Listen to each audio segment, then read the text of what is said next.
Hello বন্ধুরা, কালকে আমরা তারাপীঠে পুজো দিয়েছি। আজকে সকাল সকাল তারাপীঠ থেকে বেরিয়ে পড়ছি বোলপুর শান্তিনিকেতনের উদ্দেশ্যে। সব ব্যাগপত্র গুছিয়ে নিয়ে এখন আমরা বেরিয়ে পড়েছি। আর এদিকে আমাদের বাস চলে এসেছে, তো সবাই এক এক করে বাসে উঠছে। তো চলো বাসে উঠি, তারপর দেখা হচ্ছে। বাসে উঠে টানা একটা ঘুম দিয়ে এখন আমরা নামছি টিফিন করতে। সেই সকাল 7টায় আমরা তারাপীঠ থেকে বেরিয়েছি, আর এখন তো দুপুর হয়ে গেছে। এতক্ষণে আমরা শান্তিনিকেতন পৌঁছে যাই, কিন্তু বাসের ড্রাইভার রাস্তা ভুল করার কারণে আমরা এখনো পর্যন্ত শান্তিনিকেতন পৌঁছাতে পারিনি।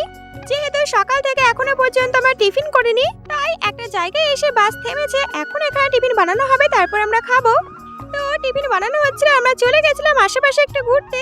আর ঘুরতে গিয়ে দেখি পাশেই ছিল এক সুন্দর জায়গা, তবে এটা একটা ছোট্ট নদী বা স্রোতা বলতে পারো। এখানে রয়েছে লাল মাটি আর ছোট ছোট পাথর। খুব সুন্দর একটা জায়গা। তো আমরা সেখানে কিছুক্ষণ ফটো ভিডিও করে চলে আসলাম খেতে। এখন সবাই খাচ্ছে, তো খেয়ে দিয়ে আমরা আবার উঠে পড়লাম বাসে। আর শান্তিনিকেতন যেতে এই বড় ব্রিজটা পায়, তো এই ব্রিজের নাম আমার ঠিক জানা নেই। তো আজকের মতো ভিডিওটা এই পর্যন্তই, টাটা।